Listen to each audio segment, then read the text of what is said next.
Agora nós vamos considerar a expiação dos nossos pecados de acordo com o Novo Testamento.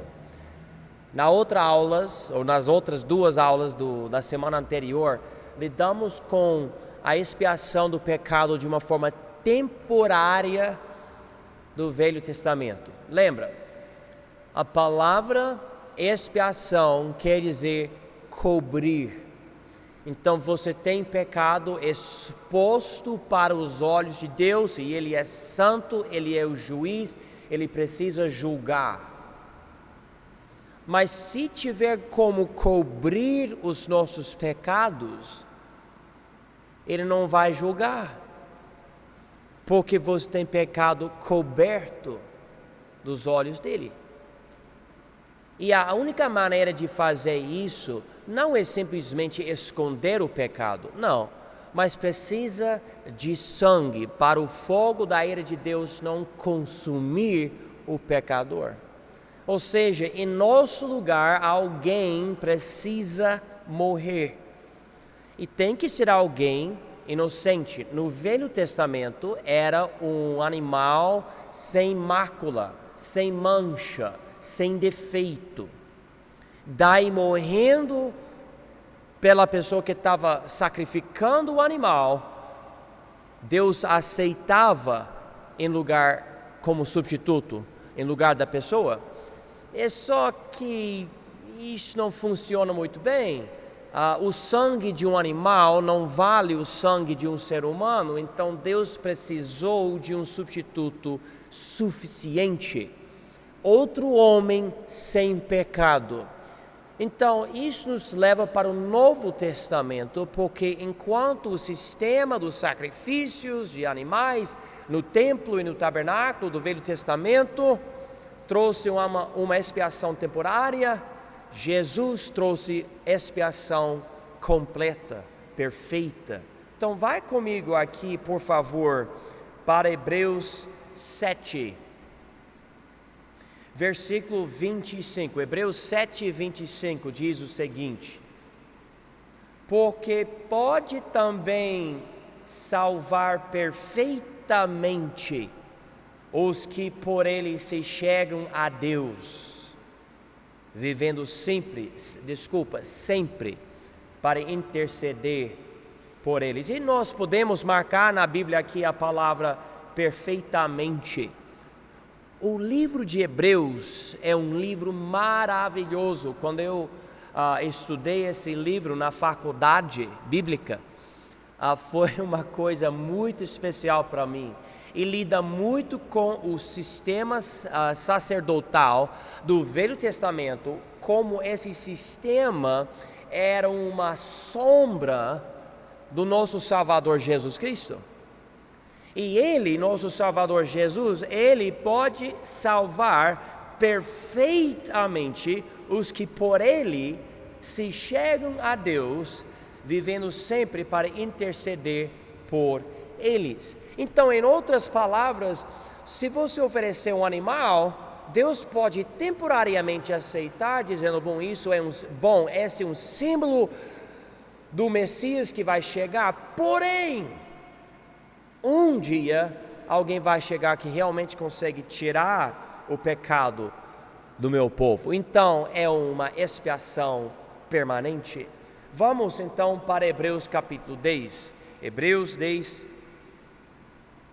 versículos 4 a 10. Então, vou ler para os irmãos. E preste atenção aqui, é muito interessante que ele fala, porque lembra, ele está comparando o sistema dos judeus com o sistema que não é sistema com Jesus. Ele diz aqui, Hebreus 10, versículo 4: porque é impossível que o sangue de touros e de bodes tire os pecados. Então você pode matar milhares de animais, e Israel, segundo a lei, matou um monte de animais, ainda não era suficiente, porque não tira os pecados, não elimina o problema. Ele continua aqui, em versículo 5: Por isso, entrando no mundo de sacrifício e oferta, não quiseste, mas corpo me preparaste. Holocausto e oblações pelo pecado não te agradaram. Então disse: eis aqui venho. No princípio do livro está escrito de mim, para fazer, ó Deus, a tua vontade. Como acima diz, sacrifício e oferta e holocaustos e oblações pelo pecado não quiseste, nem te agradaram, os quais se oferecem segundo a lei. Então disse: eis aqui venho para fazer, ó Deus, a tua vontade. Tira o primeiro para estabelecer o segundo. A ideia aqui é que Jesus disse isso: eis aqui venho para fazer, ó Deus, a tua vontade. Enquanto o sistema não funciona, e não funciona mesmo, eu vou. E isso cumpre uma profecia nos Salmos. Versículo 10 diz: na qual vontade temos sido santificados pela oblação do corpo de Jesus Cristo, feita marca essas palavras, uma vez. Em Israel eles tinham um sacrifício toda manhã, toda noite, sacrifícios todo mês, todo ano. Imagina o sangue derramado nesse lugar. Porém, não era suficiente. Na verdade, nem agradou a Deus. Ele não ficou pensando: isso é bom para mim. Não, ele não quis. Ele precisava de algo melhor, algo maior, para apaziguar a ira dele. O nosso pecado é muitíssimo maligno. A nossa desobediência contra Deus não é uma coisa pequena. Você não pode ver qualquer pecado seu e dizer que é pecadinho. Eu sei, se você comparar um pecado no mundo, na sociedade, com outro pecado, você pode ver uma diferença. Mas para com Deus, todo pecado representa grande malignidade. E você não pode ver seu pecado e dizer: mas não é nada, ou é pouca coisa. Não, todo pecado merece a morte, e Jesus morreu por todos os nossos pecados. Então Deus não aceitava bodes, ovelhas. Ele queria sangue humano, que era sangue inocente, para produzir ou para fornecer um substituto. Aqui na apostila, página 2, número 2, diz: no Novo Testamento, Jesus morre para cobrir permanentemente, ou seja, tirar os pecados do povo de Deus. Embaixo, no Velho Testamento, Deus permitia a morte somente de animais limpos, entre eles o cordeiro. No Novo Testamento, Jesus é o Cordeiro de Deus. Vai comigo, por favor, para João 1, um versículo bem conhecido, mas só para pegar a ênfase aqui. Em João 1, Jesus se apresenta e o precursor de Jesus era João Batista. E quando João viu Jesus, veja aqui João 1, 29. No dia seguinte, João viu a Jesus que vinha para ele e disse: eis o Cordeiro de Deus que tira o pecado do mundo. A teologia que João entendeu quando ele falou isso é incrível, porque você comparando ele com Pedro e João e Tiago, você vê que ele entendeu muito mais, porque demorou muito para os outros compreenderem isso. Mas João, esse último profeta do sistema velho-testamentário, ele disse: olha, esse homem aqui, ele é o Cordeiro de Deus. Tipo, Deus está oferecendo o sacrifício agora. Não é somente um sacerdote recebendo sua ovelhinha do seu rebanho. Não, é Deus mesmo que está dizendo: eu vou oferecer meu Cordeiro, que era o filho dele. Essa é a ideia. Vai comigo, por favor, para o livro de Levítico, na lei. Levítico, capítulo 4. E tem isso em vários lugares, eu escolhi só um versículo. Porque é suficiente. Levítico 4. E aqui, nós voltamos agora para o que Deus exigia para Israel. Bom, vocês têm pecado, vocês querem ter minhas bênçãos, acesso a mim, minha presença, minha ajuda, meu socorro. Mas eu não vou habitar com vocês dessa forma, cheio de pecado assim. Vocês precisam de expiação, vocês precisam de um substituto que pode morrer no seu lugar, porque vocês devem morrer por causa do pecado, porque o salário do pecado é a morte.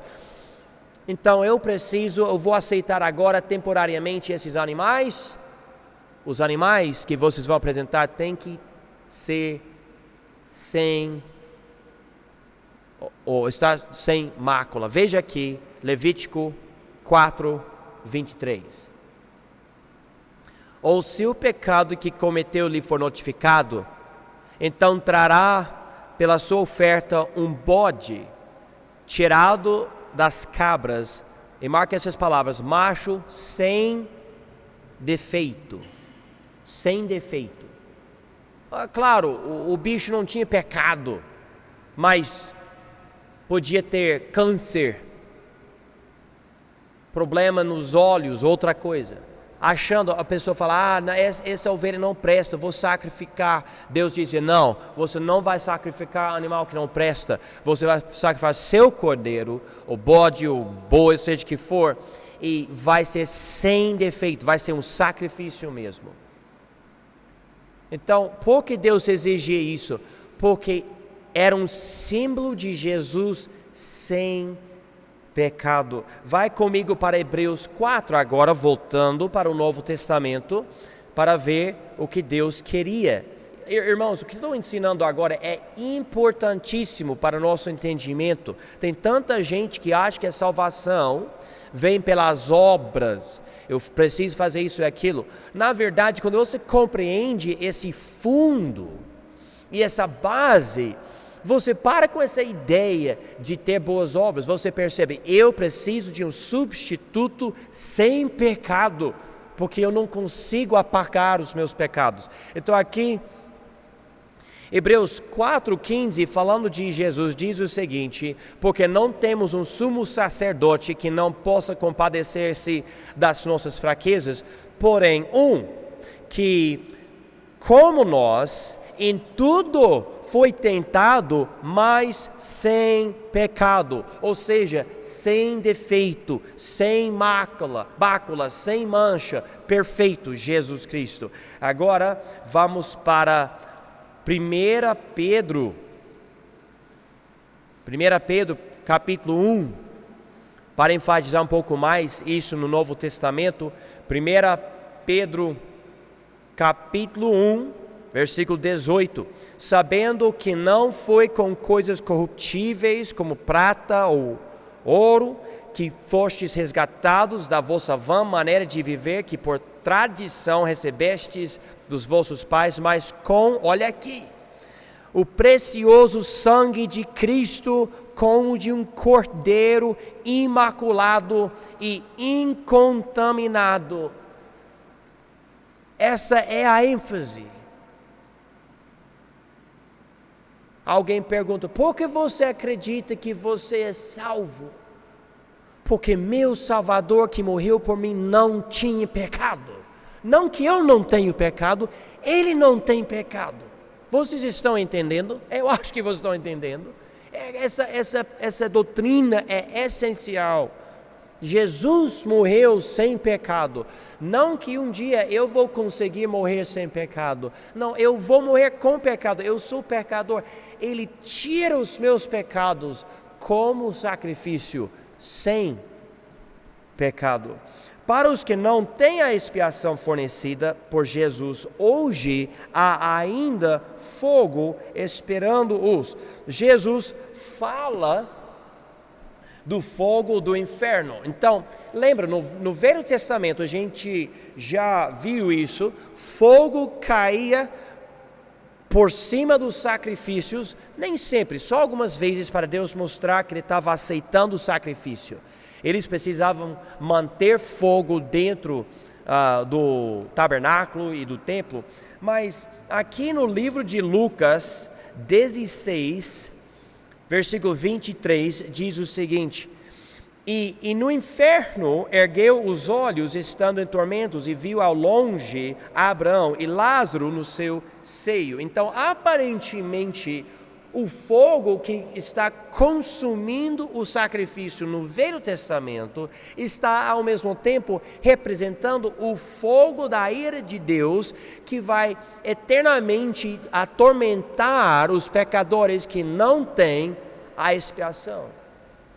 Então Jesus revela para nós aqui em Lucas 16 esse fogo, e essa ênfase continua.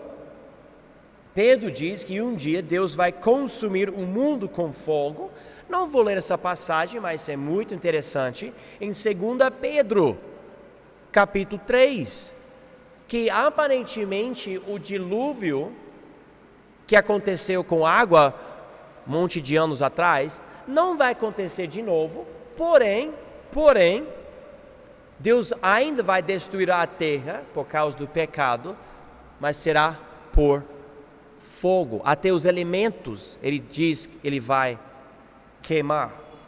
João, eu não vou para essa passagem também, mas vocês podem procurar no Apocalipse 20, tem aqui na apostila, ele fala da segunda morte, pessoas que não têm seus nomes escritos no livro da vida.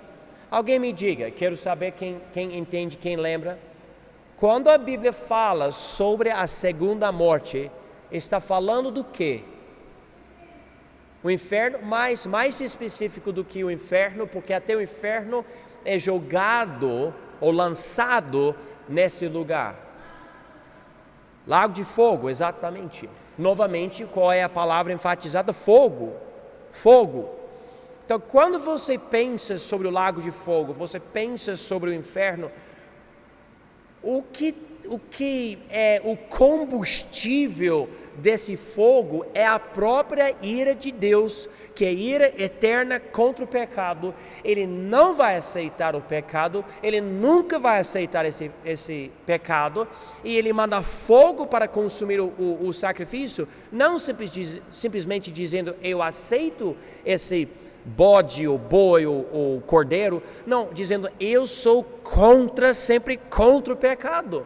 Por causa disso, o povo a oferecer ofertas todo ano, todo dia. Que sistema chato, precisando matar animais todo dia, para poder ter acesso a Deus. E nem Deus gostou do sistema, a Bíblia fala isso em Hebreus. E a única maneira de resolver o problema era ter alguém sem pecado, claramente sem pecado, cumprindo toda a justiça, para morrer por nós. E nós sabemos, é Jesus Cristo. A conclusão, no Velho Testamento, o fogo consumiu o sacrifício. No Novo Testamento, o sacrifício consumiu o fogo. Amém e aleluia. Cada vez o fogo caindo no Velho Testamento, consumindo cada animal, cada dia. Mas quando Jesus morreu na cruz, ele consumiu, ele eliminou a ira de Deus contra os crentes, contra os pecadores sem arrependimento que não têm Jesus, não têm fé nele. Essas pessoas ainda têm a ira de Deus sobre eles. A Bíblia fala que são filhos da ira. Mas permanece uma verdade para os crentes.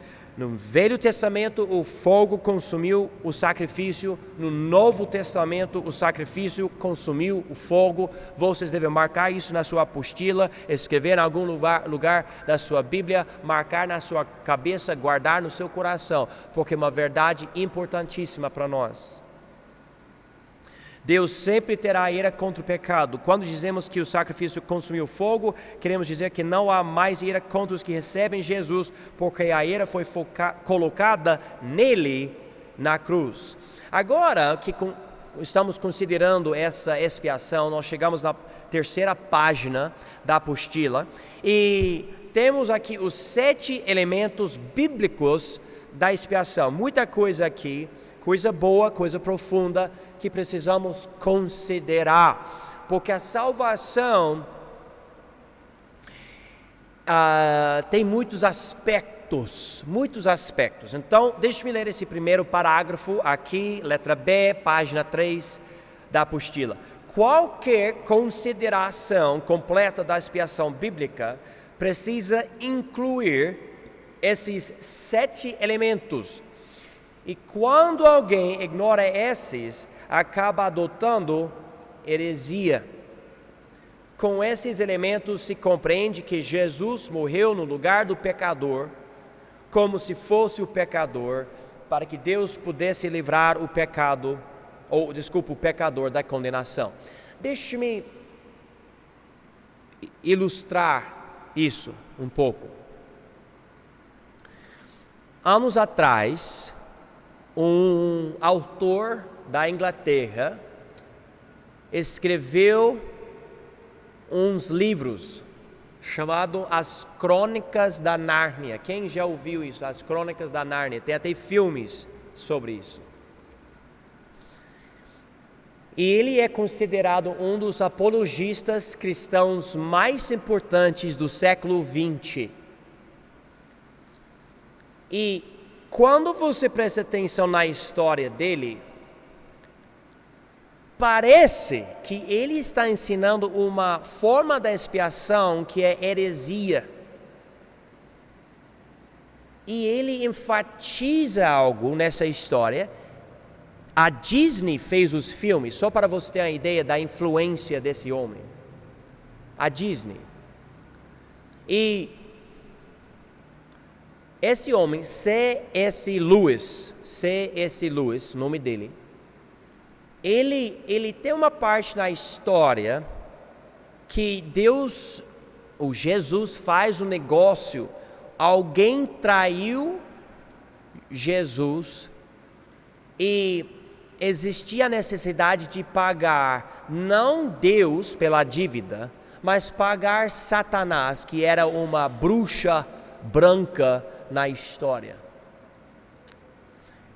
Mas quando você lê a Bíblia, Jesus, quando ele morreu na cruz, Jesus não estava pagando uma dívida para Satanás. Não existe isso na Bíblia. Mas existem pessoas que ensinam isso. Há brigas, até na internet você pode pesquisar isso, dizendo, não, mas ele não estava ensinando isso. Eu não vou brigar ou entrar nessa discussão. Mas eu sei que quando você presta atenção na história, dá para ver que pelo menos essa história está ensinando isso. Há outras ideias, eu vou aqui nas ruas, eu pergunto, por que Jesus morreu na cruz?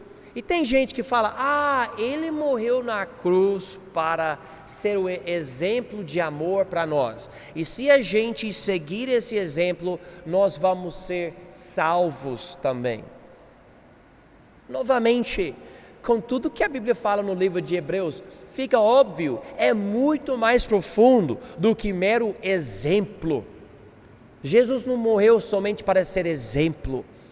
Não, a Bíblia fala sobre uma substituição vicária.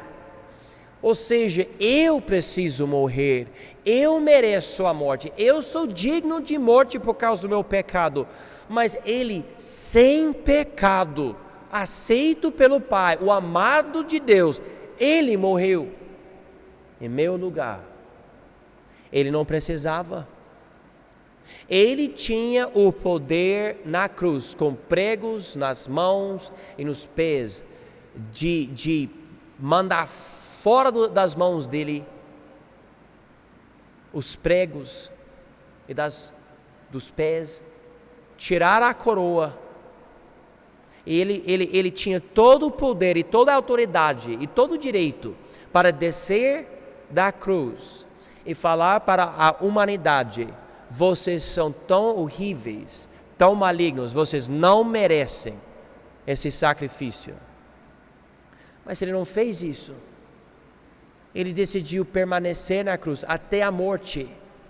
Ele rendeu o espírito dele para o Pai, morrendo por nós. E nós sabemos que Deus aceitou esse sacrifício porque após 3 dias o que aconteceu? Ele ressuscitou. Os cordeiros, os bodes, tudo isso nunca ressuscitaram. Mas Jesus ressuscitou. Porque Deus viu que a morte dele, o sofrimento dele, o tormento dele, sendo o Filho de Deus, Filho do homem, sem pecado, foi suficiente. E Deus aceitou.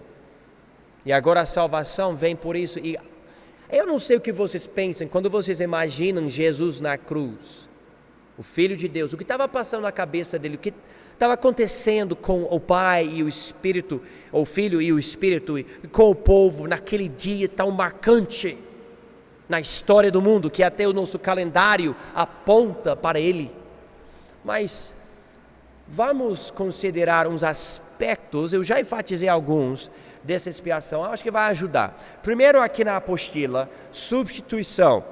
Jesus é o substituto do pecador. Vai comigo para o Velho Testamento. Vamos ver essa profecia sobre isso em Isaías 53. Tudo isso é muito mais importante do que muitos entendem, porque muita pessoa não compreende o valor da morte de Jesus. Aqui em Isaías 53, que é uma profecia maravilhosa do sofrimento de Jesus, veja o que diz aqui em alguns versículos, começando em versículo 4. Verdadeiramente Ele tomou sobre si as nossas enfermidades e as nossas dores, levou sobre si, e nós o reputávamos para aflito, ferido de Deus e oprimido, mas Ele foi ferido por causa das nossas transgressões e moído por causa das nossas iniquidades. O castigo que nos traz a paz estava sobre Ele, e pelas suas pisaduras fomos sarados. Todos nós andávamos desgarrados como ovelhas, cada um se desviava pelo seu caminho, mas o Senhor fez cair sobre Ele a iniquidade de nós todos. Ele foi oprimido e afligido, mas não abriu a sua boca. Como um cordeiro foi levado ao matadouro, e como a ovelha muda perante os seus tosqueadores, assim Ele não abriu a sua boca. Da opressão e do juízo foi tirado, e quem contará o tempo da sua vida? Porquanto foi cortado da terra dos viventes, pela transgressão do meu povo Ele foi atingido. Quem nega a substituição vicária, ou a expiação vicária de Cristo na cruz, está negando a Bíblia, porque essa é a doutrina bíblica, e fica muitíssimo claro aqui no Velho Testamento, nessa profecia. Vamos para Mateus 20 rapidinho, Mateus 20, versículo 28, Mateus 20, 28, diz aqui: bem como o Filho do Homem não veio para ser servido, mas para servir e para dar a sua vida em resgate de muitos. Podemos continuar, Hebreus 9, 27 e 28. E como aos homens está ordenado morrerem uma vez, vindo depois disso o juízo, assim também Cristo, oferecendo-se uma vez para levar os pecados de muitos, aparecerá a segunda vez sem pecado aos que o esperem para a salvação. Também, 1 Pedro 2, versículos 21 a 24.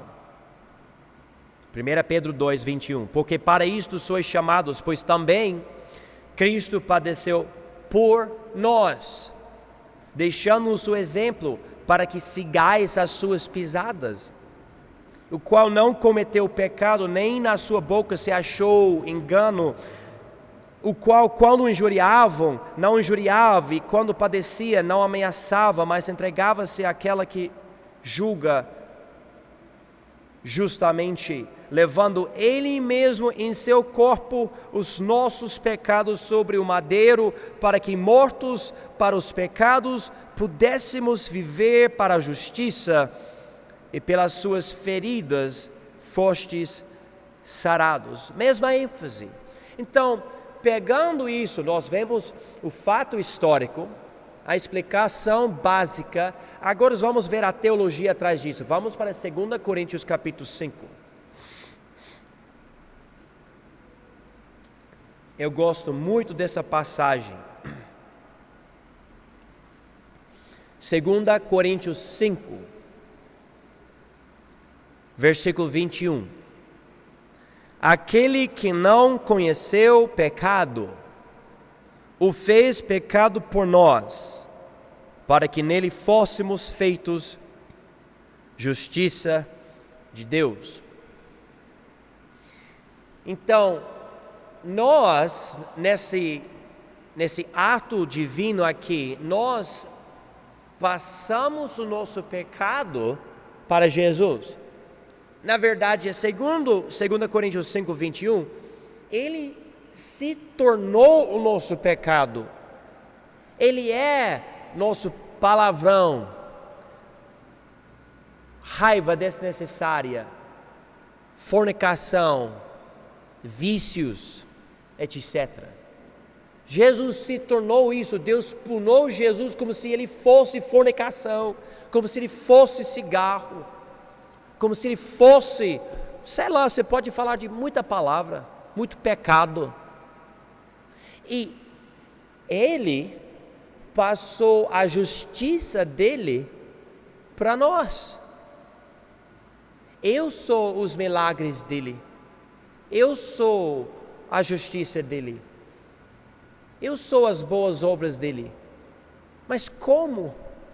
Porque quando Deus permitiu ele morrer na cruz, ele foi inocente. Então Deus fez esse troco. E tudo mudou para nós, abrindo a porta para a nossa salvação. Veja comigo Gálatas 3. Gálatas, capítulo 3, versículos 11 a 14. Aqui diz o seguinte: e é evidente que pela lei ninguém será justificado diante de Deus, porque o justo viverá pela fé. Isso é muito simples. A salvação não vem pela lei, a salvação não vem pela obediência da lei, a salvação não vem pelas boas obras. Ponto final, versículo 12. Ora, a lei não é da fé, são coisas diferentes, mas o homem que fizer essas coisas por elas viverá. Se você quiser viver pela lei, então você vai ter que obedecer todos os mandamentos. Você não vai conseguir, mas você pode tentar. Versículo 13. Cristo, veja aqui, nos resgatou da maldição da lei. Porque é impossível viver, você é maldito, se você tentar viver pela lei, você vai ser amaldiçoado, passando a eternidade no lago de fogo, não tendo resgate, porque você negou o único resgate, que é Jesus. Cristo nos resgatou da maldição da lei, fazendo-se maldição por nós, porque está escrito: maldito todo aquele que foi pendurado no madeiro. Então marca essa palavra maldito. Eu posso falar essas palavras porque são a verdade bíblica. Jesus foi maldito na cruz por nós. Parece até tipo de xingamento, palavrão falar isso, tão feio. Mas ele foi. Ele foi maldito por nós. Diz aqui versículo 14, para que a bênção de Abraão chegasse aos gentios por Jesus Cristo, e para que pela fé nós recebamos a promessa do Espírito. Mais uma passagem, 1 Pedro 3. 1 Pedro capítulo 3, versículo 18. Diz o seguinte, 1 Pedro 3,18: porque também Cristo padeceu uma vez pelos pecados, o justo pelos injustos, para levar-nos a Deus, mortificado na verdade na carne, mas vivificado pelo Espírito. E por favor, marque essas palavras, porque são chave. O justo pelos injustos. Essa é a ideia bíblica. Ele, Jesus, o Filho de Deus, Filho do homem, ele é o nosso substituto. Ele morreu por nós. Vou ter que terminar essa primeira aula aqui. Na próxima nós vamos continuar com esses 7 elementos bíblicos da expiação.